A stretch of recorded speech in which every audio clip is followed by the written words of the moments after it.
Hello दोस्तों, tax for wealth में आपका स्वागत है। मैं हिमांशु कुमार और हमारे सुपर एक्सपर्ट जीएसटी मंत्रा के जो हमारे एक्सपर्ट है राजेंद्र सर भी जुड़ चुके हैं। तो जैसा कि हर बार हम बताते हैं, लेकिन मैं बहुत दिन बाद आया हूं, तो मैं एक बार राजेंद्र सर को तो इंट्रोड्यूस कर ही दूं।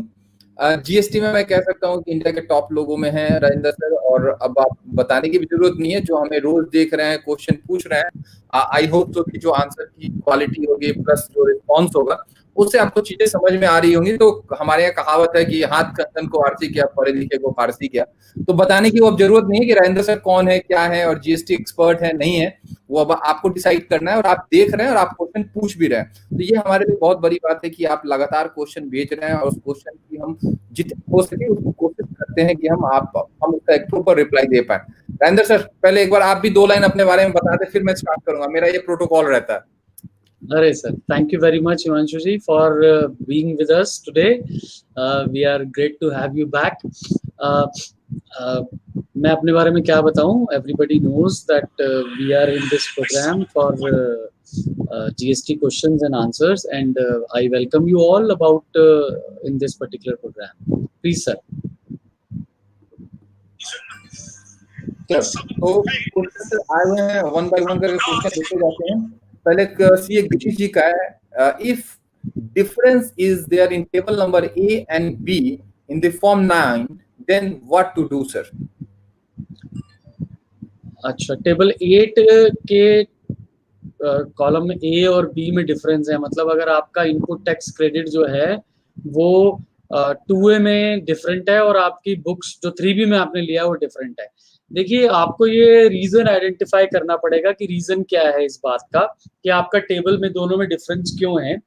आपने थोड़ा डिटेल में क्वेश्चन लिखते तो शायद हमें और ज्यादा बेहतर बताता, बट मैं आपको बता दूं कि जो टेबल 8 और बी में अगर डिफरेंस है आपका, तो उसका जो प्राइमरी रीजन हो सकता है कि आपका इनवॉइसेस आपके पास हैं, आपने क्रेडिट 3B में लिया है लेकिन 2A में वो नहीं आ रहा है। तो उसका रीजन आइडेंटिफाई कीजिए। There could be many reasons कि B2B सप्लाई को B2C सप्लाई बना दिया आपके सप्लायर ने, और कोई रीजन हो सकता है। अगर आपका जेन्युइन रीजन है, लॉजिकल रीजन है, सेक्शन 16 सबसेक्शन 2 की कंडीशंस कंप्लाइड हैं, रूल 36 के अनुसार आपके पास पेपर्स हैं, इनवॉइस है, इनवॉइस के ऊपर सारे रूल 46 की डिटेल्स हैं, तो आपको कोई घबराने की जरूरत नहीं है। अगर आपका 8A 8B में डिफरेंस भी आ रहा है तो भी आपका जो भी एक्चुअल क्रेडिट 3B का 8B का 6H से ऑटो पॉपुलेट होके आ रहा है, आप उसके साथ जाने दें, डिफरेंस के साथ जाने दें। कल को उसका अगर सवाल आएगा तो आप उसके सवाल का जवाब ऑफ कोर्स दे सकते हैं, दोस्तों, कोई प्रॉब्लम नहीं। सर, दूसरा क्वेश्चन है सीए दिनेश जी का, whether donation received is taxable or not sir?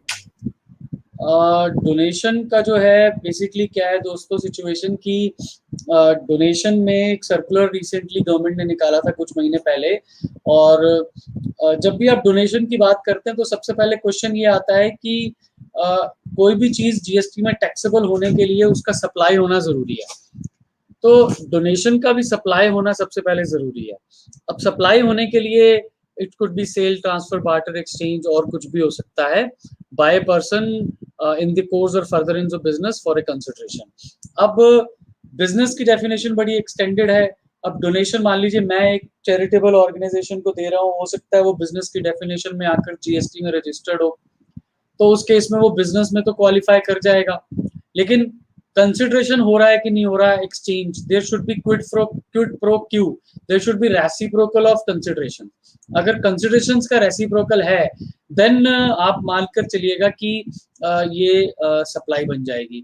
मान लीजिए डोनेशन मैं देता हूँ किसी भी गुरुद्वारे को, और वहां पर उस गुरुद्वारे को साथ में लिख देता हूँ कि मैं डोनेशन दे रहा हूँ आपको लंगर लगाने के लिए, और लंगर जब आप लगाएं, खाने का इंतजाम करें लोगों के लिए, तो उसमें एक बैनर लगा दीजिए कि इसको spark and associates chartered accountants के सौजन्य से ये बनाया गया है, लंगर लगाया गया है। तो उस केस में मैंने जो पैसा दिया, उसके बदले में मुझे जो कंसिडरेशन है उस ऑर्गेनाइजेशन, चैरिटेबल ऑर्गेनाइजेशन के द्वारा, वो एडवर्टाइजिंग की कंसिडरेशन है, एडवर्टाइजिंग की सर्विस है। So that would be considered to be a supply, और वो टैक्सेबल हो जाएगी जनरल रेट पर। जो भी उसका सर्विसेज का रेजिडुअल रेट है 18% पर वो टैक्स हो जाएगी। अदरवाइज जो है ये नहीं होगा, ये it would not be, donation will not be a supply, and if it is not a supply it will not be taxed. Sir अगला क्वेश्चन है सर पारुल जी का कि सेक्शन 70 के बारे में बात करें कि समन का क्या रिलेवेंस है। साथ के साथ हमारे कुछ क्वेश्चन भी आ रहे हैं, हम उसको बाद में लेंगे लाइव में। तो उनका कहना है what is the relevant of section 70 on summon. Parul ji देखिए, ऐसा है कि जो सेक्शन 70 का सम्मन है, मैं of course I can speak on hours and hours on this section 70 read with the section 73, 74 और section 67 enforcement visit of premises, section 69 arrest provisions and section 75 section 79 recovery of proceedings, section 83 attachment of property movable or immovable। But क्योंकि समय यहाँ पर हमारे पास limited ही होता है, but मैं आपको इतना जरूर बताऊंगा, सेक्शन 70 की सिचुएशन जो है ये बेसिकली एक जुडिशियल प्रोसीडिंग्स हैं as per act, judicial proceedings on oath before the magistrate. तो अगर जब भी आपको सम्मन आता है तो मैं आपको पहली बात तो ये सजेस्ट करूंगा कि इसको अवॉइड ना करें। तीसरे सम्मन के बाद कहीं ना कहीं आपके ऊपर प्रोसिक्यूशन लॉन्च की जा सकती है, तो प्रोसिक्यूशन लॉन्च में आपके अरेस्ट के इश्यूज भी बन सकते हैं अगर आपका वो सेक्शन 132 में लिमिट्स जो हैं इनपुट टैक्स क्रेडिट वगैरह की एक्सीड करती हैं। तो लेकिन अगर सेक्शन 70 का सम्मन आता है तो आप उसको रिप्लाई करें। बेसिकली उसमें वो स्टेटमेंट मांगते हैं, चाहे वो इन पर्सन स्टेटमेंट मांगते हो, चाहे वो by way of authorise representative मांगते हो, बट सेक्शन 70 को सीरियसली लेना चाहिए। लेकिन मैं समझता हूँ कि इस समय सेक्शन 70 का जो ब्रॉडर ऑब्जेक्टिव था वो कहीं ना कहीं मिस हो गया है दोस्तों।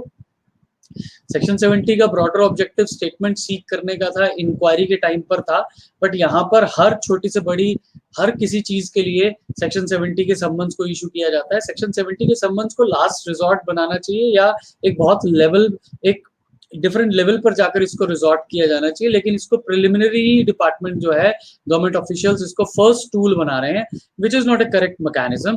बट मैं आपको इतना जरूर कहूंगा पारुल जी कि सेक्शन 70 को आप सीरियसली लें, जुडिशियल प्रोसीडिंग्स है, ऑन ओथ है, इंडियन पीनल कोड के अनुसार सेक्शन उसकी जो एक सेक्शन 129 है उसके अनुसार अगर आप उसमें अपेयर नहीं होते हैं तो आपके ऊपर 3 महीने की सजा भी हो सकती है, इम्प्रिजनमेंट भी हो सकता है।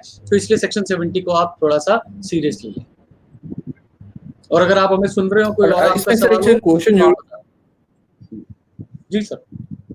मैं सर सेक्टर 70 पे एक मेरा अपना पर्सनल क्वेश्चन है सर।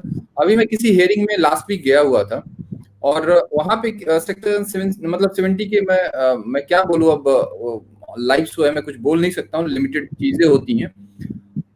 जो सीए था उस कंपनी का, जो सीएफओ था, उसके थ्रू कुछ डॉक्यूमेंट सबमिशन करानी थी और प्रेसिडेंट को बुला रखा था। इवन लॉ में लिखा है कि प्रेसिडेंट को बार बार नहीं बुला सकते, प्रेसिडेंट को बार बार बुलाया जा रहा था और उसमें 1 करोड़ की डिमांड पे करनी थी। थोड़ा सा डिले हो गया उसमें क्योंकि आप देख रहे कोरोना में सबके पैसे की दिक्कत थी।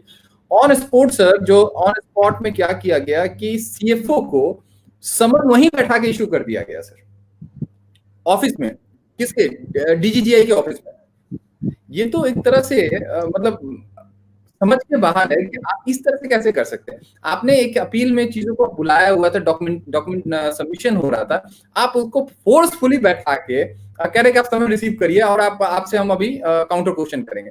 क्या सर लॉ में ये प्रोविजन है? सम्मन तो बिल्कुल किए जा सकते हैं, प्रोविजन है, लेकिन अभी मैं आपको हिमांशु जी और आपको और अभी सभी दर्शकों को बताना चाहूंगा कि एक सीबीआईसी का मेरे ख्याल 23 अगस्त को ही या 25 अगस्त को एक इंटरनल सर्कुलर निकला है जिसमें उन्होंने इंस्ट्रक्शंस निकाली हैं, जिसमें उन्होंने ये कैटेगोरिकली कहा है कि सम्मन्स करना एक लास्ट रिजॉर्ट होना चाहिए और आप कोशिश करें कि आप टॉप ऑफिशियल्स को ऑर्गेनाइजेशन के सम्मन तब तक ना करें जब तक आपके पास उनके लिए कोई इंक्रीमेटिंग मटेरियल हो, रीजंस टू बिलीव हो कि सिर्फ वही आएंगे और वो जवाब दे सकते हैं और कोई जवाब नहीं दे सकता। तो ये टॉप ऑफिशियल्स के लिए जो प्रॉब्लम रेज की गई थी, पिछले दिनों एक सुप्रीम कोर्ट में भी केस गया था, वहां पर ये हमने काउंटर किया था सर। उन्होंने कहा सर आप करते रहिए जो करना है। हाँ नहीं, आप जवाब में अपने ये कर सकते हैं, इंटरनल जो इंस्ट्रक्शंस हैं उसके बारे में आप रेफर कर सकते हैं। देखिए, अफसर जो है, अफसर को पावर मिलता है, पावर कई बारी वो उसको मान लेता है कि अनकंडीशनल पावर है, ऐसा संभव नहीं है। प्रोसेस के अंदर सबके पिताजी हैं, तो सबके पिताजी हैं, तो अगर वो कुछ ज्यादा बोलता है तो उसके पिताजी भी हैं, इसमें कोई शक नहीं है। ठीक है सर, एक विक्रम सर का क्वेश्चन है, hi, can we get the refund of the TDS deducted on the work contract service provided to the government organisation? Vikram Kapoor ji, welcome आपका शो में। मैं संजीव अरोड़ा जी हमारे अंबाला से मित्र हैं, उनका भी स्वागत करता हूं, और उन्होंने हिमांशु जी को देखकर अपना हर्ष प्रकट किया है। जितना हर्ष आपको हुआ उतना ही हर्ष मुझे हुआ है सर, हिमांशु जी को आज इस शो में देखकर। विक्रम जी, बेसिकली क्या है कि अगर आपका टीडीएस डिडक्टेड है और वो कैश लेजर में पड़ा हुआ है और आप वर्क्स कॉन्ट्रैक्टर हैं, तो अगर आपका ये टैक्स लायबिलिटी में एडजस्ट नहीं हो रहा आपके आउटपुट टैक्स में, तो आप इसका सेक्शन 54 सबसेक्शन 3 में रिफंड मांग सकते हैं sir. It is very much eligible, कोई इशू नहीं है सर, कोई प्रॉब्लम नहीं है सर। सर अगला क्वेश्चन है राहुल जी का, whether ITC available when invoice does not contain all information as per the rule 46? Rahul ji, बहुत अच्छा सवाल पूछा आपने। सर्विस टैक्स रिजीम में भी, सेलमेट क्रेडिट रूल्स में भी सिमिलर प्रॉब्लम आती थी। तो वो क्या करते थे कि वहां पर रूल 19 था, 19 सब रूल 2, जिसमें उन्होंने कहा था कि सेलमेट क्रेडिट रूल्स में ये लिखा है, इस रूल में, कि किसी भी इनवॉइस में या ड्यूटी पेइंग डॉक्यूमेंट में इन सब बातों का होना जरूरी है, अदरवाइज जो है आपको क्रेडिट नहीं मिलेगा। सिमिलरली रूल 36 सब रूल 2 में लिखा है कि इन सारी नेम होना चाहिए, डिस्क्रिप्शन होना चाहिए, गुड्स की वैल्यू होनी चाहिए, टैक्स होना चाहिए, जीएसटीआई नंबर रेसिपिएंट का, सप्लायर का होना चाहिए। लेकिन 36 सब रूल 2 में एक प्रोवाइजो एडेड है जहां पर कुछ बेसिक बेयर मिनिमम बातें दी गई हैं।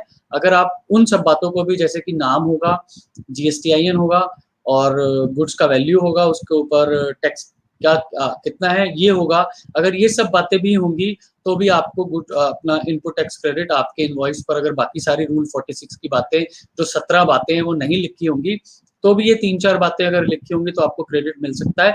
लेकिन लिटिगेटिव इशू है सर, बहुत सारे सी स्टेट जजमेंट हैं अर्स्टवाइल रिजीम में, जहां पर क्रेडिट कई बारी अवेलेबल था और कई बारी अवेलेबल, कुछ केसेस में जजमेंट था कि अवेलेबल नहीं होगा। बट अभी रूल 36 सब रूल 2 में जो प्रोवाइजो है उसमें क्लियरली लिखा है कि आपको क्रेडिट, अगर ये 3-4 बातें भी आपके इनवॉइस पे लिखी होंगी तो क्रेडिट आपको अवेलेबल होगा सर। तो ये कहानी है राहुल जी।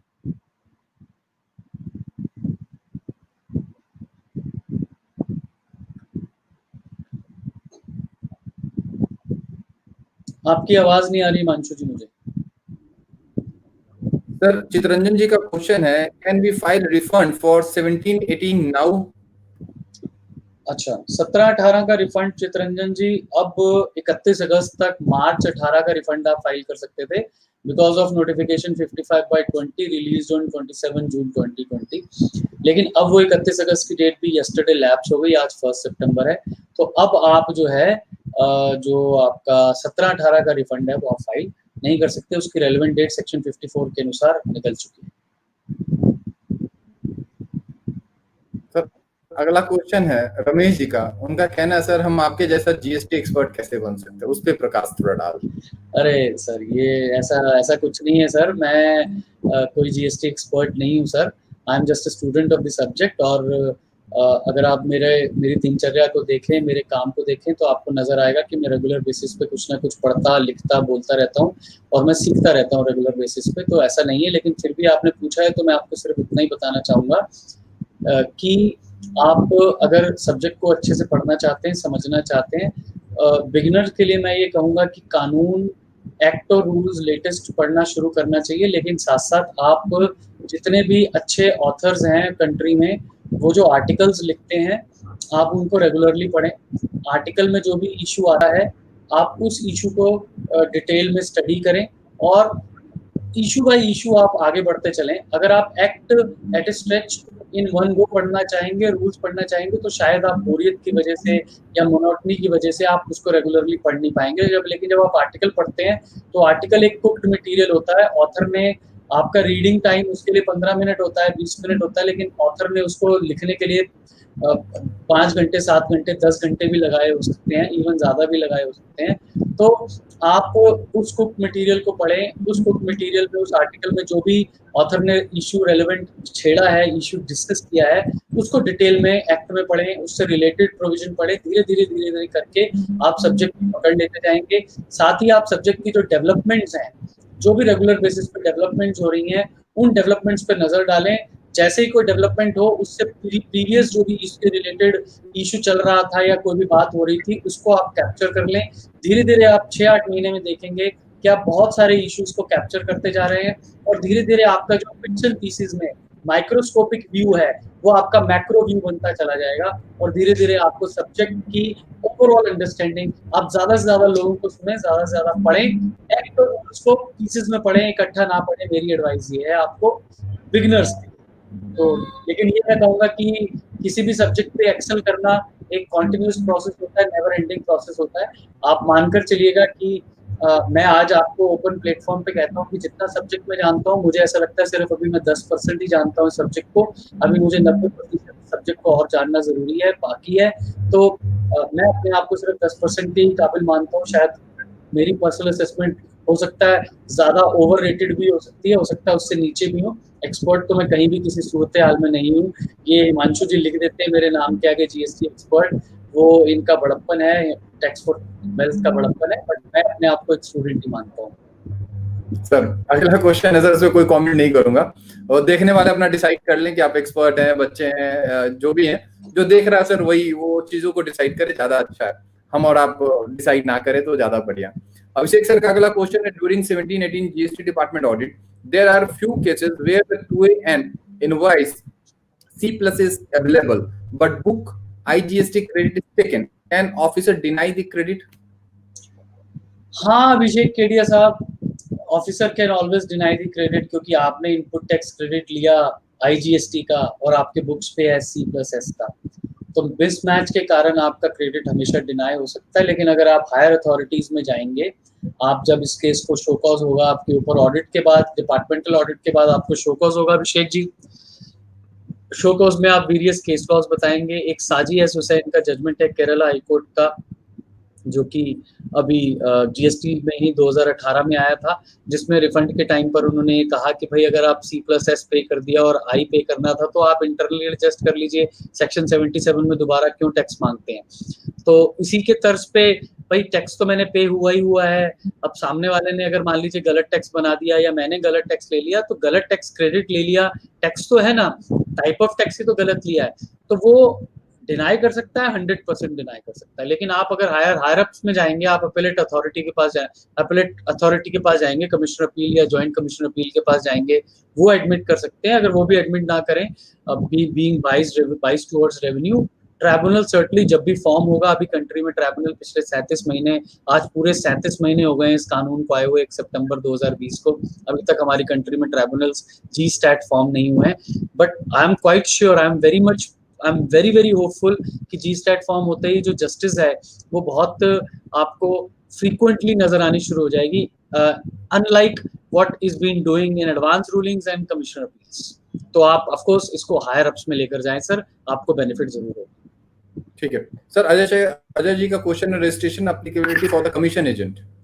बहुत ही बढ़िया सवाल है अजय जी आपका, बहुत ही महत्वपूर्ण सवाल। सर्कुलर नंबर 57/2018 सितंबर 2018 में सर्कुलर निकला था। मेरा बहुत ही फेवरेट ये टॉपिक है एजेंसी के ऊपर, क्योंकि बहुत ज्यादा कंफ्यूजन हैं एजेंसी के ऊपर, और मैं आपको बस नक्शल में बता दूं फटाफट, बहुत महत्वपूर्ण टॉपिक है। मैंने एक टैक्समैन के ऊपर आर्टिकल भी लिखा है इसके ऊपर, आप वहां जाकर डिटेल में भी पढ़ सकते हैं इसके ऊपर।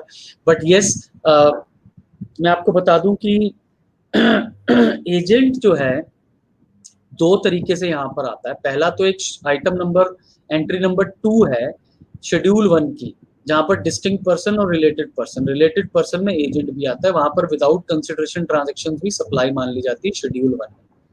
ठीक है जी।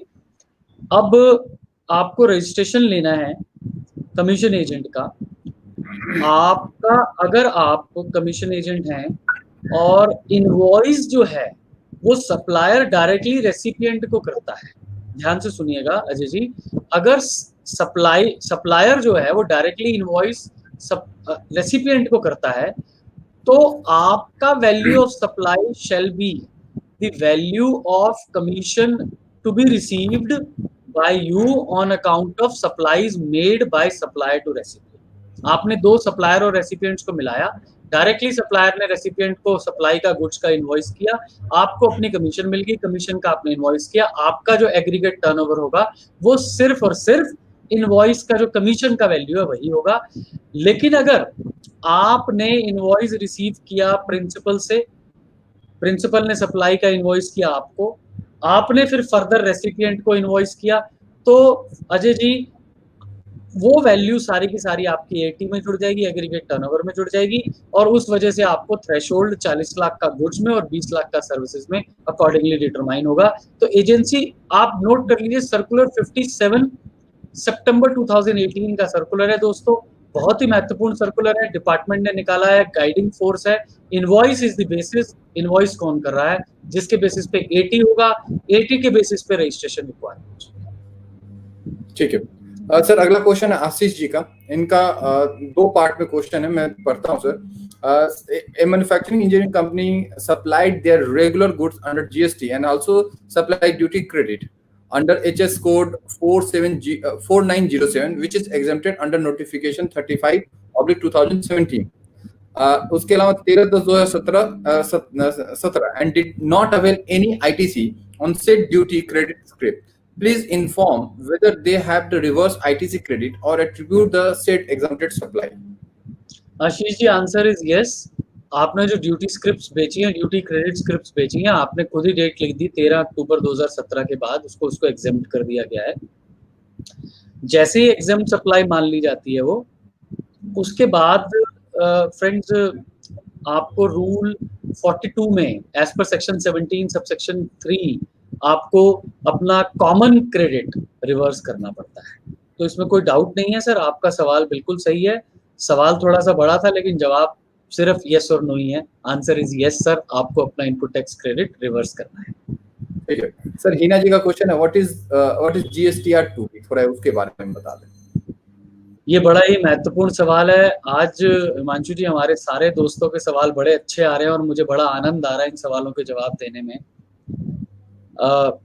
GSTR 2 भी अभी रिसेंटली पोर्टल पे नजर आना शुरू हुआ, इसके बारे में अभी नोटिफिकेशन नहीं आई है दोस्तों। 2A को तो फिर भी कहीं ना कहीं सेक्शन 49 में, रूल 36(4) में कहीं ना कहीं लिंकिंग की गई है, लेकिन 2B की लिंकिंग अभी भी किसी भी सेक्शन या रूल से नहीं है, अभी सिर्फ हवा में है। पहली बात तो ये बता दूं, अभी ये पैदा तो हुआ है लेकिन इसके पैदा होने का जो प्रोसेस है वो पूरा नहीं हुआ है। तो ये अभी मैं कहूँगा कि naturally it is not an natural birth, it is an unnatural birth. But 2B क्या है, बेसिकली एक डायनेमिक स्टैटिक सिचुएशन है। मैं आपको नटशल में बता दूं, 2B जो है ना दोस्तों, एक ऐसा डिवाइस मैकेनिज्म इन्होंने क्रिएट किया है डिपार्टमेंट ने, जिसके बेसिस पे आपके रूल 36 सब रूल 4 की एप्लीकेशन इंश्योर की जाएगी। ये इंश्योर किया जाएगा कि आप उतना ही क्रेडिट लेते हैं जितना आपके सप्लायर ने आपके GSTIN पर आपके इनवॉइसेस चढ़ा दिए। अगर आपके सप्लायर ने GSTIN में आपके इनवॉइसेस नहीं चढ़ाए हैं तो वो 2B में नजर नहीं आएंगे, और 2B में नजर नहीं आएंगे तो आप वो अमाउंट ही क्रेडिट ले सकते हैं अपने 3B में जो 2B में नजर आएंगे। तो बहुत ही मुश्किल डगर होने वाली है पनघट की। आने वाले समय में हम तो ये कह रहे हैं कि रूल 36 सब रूल 4 जो है, क्या कई बार आप सुनते हैं ना, कोई चीज आपको गलत लगती है लेकिन उस गलत को पर्सोनिफाई किया जाता है, मैग्नीफाई किया ही जा रहा है रेगुलरली। हम जो 9 अक्टूबर 2019 को जब रूल 36 सब रूल 4 आया, तब से हम कह रहे हैं कि ये अनकॉन्स्टिट्यूशनल है। उसके बाद 1 जनवरी 2020 को 20% की लिमिट को घटाकर सब रूल 4 में 10% कर दिया। उसके बाद अब ये फिर से कहा जा रहा है 2 भी लाया जाएगा, अगस्त से बेसिकली 2 भी लाया जाएगा। हर 12 तारीख को अगले महीने की आपको 2 भी मिलेगा, उसके बेसिस पे आप अपना इनपुट टैक्स क्रेडिट क्लेम करें। अरे भाई मेरे को ये बताइए कि जब आपने सारा चीजें पोर्टल से ही कर देनी है तो कानून बनाने की क्या जरूरत है? कानून मत बनाएं, सब चीजें रूल्स से कर दें। और रूल्स में भी मत लाइए, रूल्स में भी कहाँ लाते हैं आप? रूल्स में आ जाता है तो लाते नहीं है, और ले आते हैं तो रूल्स में 6-6 महीने बाद लेकर आते हैं। तो आप सारी चीजें पोर्टल से ही करना शुरू कर दीजिए, कानून बनाने की जरूरत ही नहीं है। आप एक एक एक एक ब्लैंकेट ऑर्डिनेंस पास करें या पार्लियामेंट में लेकर आए, एक एक्ट बना दें कि जो कॉन्स्टिट्यूशन अमेंड कर दें, और उसमें लिख दें कि जो पोर्टल कहेगा वही जीएसटी है, जो पोर्टल करेगा वही जीएसटी है, उसके अलावा जीएसटी कुछ नहीं है। तो बात ही खत्म हो जाएगी ना आपकी, आपको समस्या ही खत्म हो जाएगी। एक बार कॉन्स्टिट्यूशन को अमेंड करते हैं आप, पर पावर आपके हाथ में है, 300 एमपीज आपके पास हैं, आपको क्या समस्या बनवाते हैं सर? सर मेरे को अगर आप फाइनेंस मिनिस्टर बनवा दें, आप भी सीए मैं भी सी हूँ, और मैं आप इस बात को श्योर करता हूँ कि अगर हम में से कोई भी चार्टर्ड अकाउंटेंट फाइनेंस मिनिस्टर बन जाए तो फिस्कल डेफिसिट 0 कर देंगे, हम नोट छापना बंद कर देंगे, ये बात पक्की है। और अगर सिर्फ जीएसटी दे दीजिए हमें डायरेक्ट टैक्स आप कर दीजिए, डायरेक्ट टैक्स स्क्रैप कर दिया, जीएसटी दे दीजिए, आपका जो 40 लाख करोड़ रुपए का रेवेन्यू है सिर्फ जीएसटी से इकट्ठा करके दे देंगे हम। सर अगला 15 लाख 18 लाख के लिए परेशान हो रहे हैं। सर अगला क्वेश्चन है राधेश्याम जी का, we are paying rent for director residence, can we claim GST credit for this? अच्छा सवाल है आपका राधेश्याम जी की आप जो बेसिकली अपने डायरेक्टर के लिए आपने अकोमोडेशन लिया उसके ऊपर क्रेडिट का क्या अवेलेबिलिटी होगा। पहली बात तो मुझे ऐसा लगता है कि जो आपका जो लैंडलॉर्ड होगा वो लैंडलॉर्ड जो है इसके ऊपर जीएसटी नहीं लगाएगा, क्योंकि वो रेजिडेंशियल पर्पसेस के लिए, अगर वो रेजिडेंशियल पर्पसेस नहीं ट्रीट करता, इसको कमर्शियल पर्पसेस ट्रीट करता है, तो उस केस में आप जीएसटी जो है आपको वेरी मच अवेलेबल है सर, कोई समस्या नहीं है, आप इसका क्रेडिट ले सकते हैं। अजय जी आपके मित्र कह रहे हैं कि पीयूष गोयल जी को बनवा दीजिए। बहुत बढ़िया ऑप्शन है सर, पीयूष गोयल जी को बनवा दीजिए, हमें तो उसमें भी कोई आपत्ति नहीं है, कोई सीए आ जाए बस। सर अभिषेक जी के क्वेश्चन में फर्दर क्वेश्चन आ गया, further to add insurance agent need not to take registration since RCM on the commission is paid by the insurer. देखिए केडीए साहब, रिवर्स चार्ज में जो सप्लाईज होती हैं those are taxable, but tax thereon is payable under reverse charge. So in that case आप please ये thumb rule ना बनाएं कि जो भी सप्लाईज जिनके ऊपर आरसीएम एप्लीकेबल होता है उनको रिवर्स चार्ज में जो एप्लीकेबल होता है उनको रजिस्ट्रेशन लेने की जरूरत नहीं है। Answer is no sir. If the threshold is increased, if threshold is crossed for services, then you must take registration, चाहे आपकी outward supplies taxable under RCM ही क्यों ना हो। ठीक है, एक विक्रम सर का अगला क्वेश्चन आ गया sir, one more notice under section 61 for financial 17-18 for difference TB 25 lakh between 1 and 3B as old amount from non-GST era filed in ITR 1 annual return, whether best way to the answer, and if they delay what is the next step by the department? Kapoor साहब आपने पिछला वाला कोई R1 में दिखा दिया है यहाँ पर। अब देखिए आपने इस बार सप्लाई क्यों बनाया उसको, ये अच्छा 18-19 का है, एक मिनट दोबारा क्वेश्चन पढ़ते हैं, 17-18 का, अच्छा वो पुराना है। 17-18 की जो एनुअल रिटर्न में आपने पुराना वाला जो सप्लाई था उसको अपना सप्लाई क्यों बनाया, पुराना वाला जो सेल था उसको सप्लाई क्यों बनाया? उसकी तो सप्लाई बनाते हैं तो टैक्स देना पड़ेगा आपको यहाँ पर, और अगर वो टैक्स नहीं लगना है तो आप सेक्शन 143 में रेलेवेंट क्लॉज खोजिए जिसमें वो 20-22 क्लॉजेज हैं, आप उसमें रेलेवेंट क्लॉज ढूंढिए और इसका जवाब दीजिए। अगर आपकी टैक्सेबल सप्लाई नहीं है, वो पुराने एरा में लेवी हो जाती है, तो फिर आपको यहाँ टैक्स नहीं लगेगा, वरना आपको ये भी गलती हो सकती है कपूर साहब, आप इसको मेरे से डिटेल में डिस्कस कीजिएगा कि मैं आपको बताऊं, it could be a problem also. You may have what you call that, you may have wrongly declared this in your GSTR1. So if that be the case, then you may require to pay tax unless you prove it otherwise. But you may talk to me about the exact nature of the supply separately, because time is short now, running out. We have 30 minutes only, which is already passed. Yeah.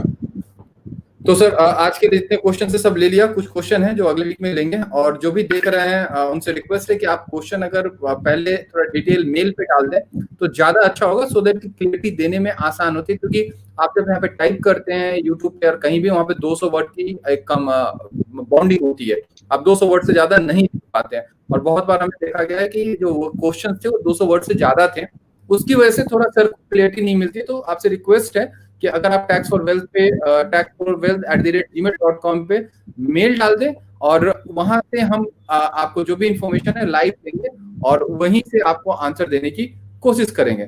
तो आज के लिए इतना ही है, और sir आपने time निकाला उसके लिए बहुत बहुत धन्यवाद, और हम उम्मीद करते हैं कि आपके क्वेश्चन थे वो सारे क्वेश्चन के आंसर दे दिए गए। कुछ क्वेश्चन है जो हम अगले वीक लेंगे। तो अंदर सर आज के लिए इतना ही, बहुत बहुत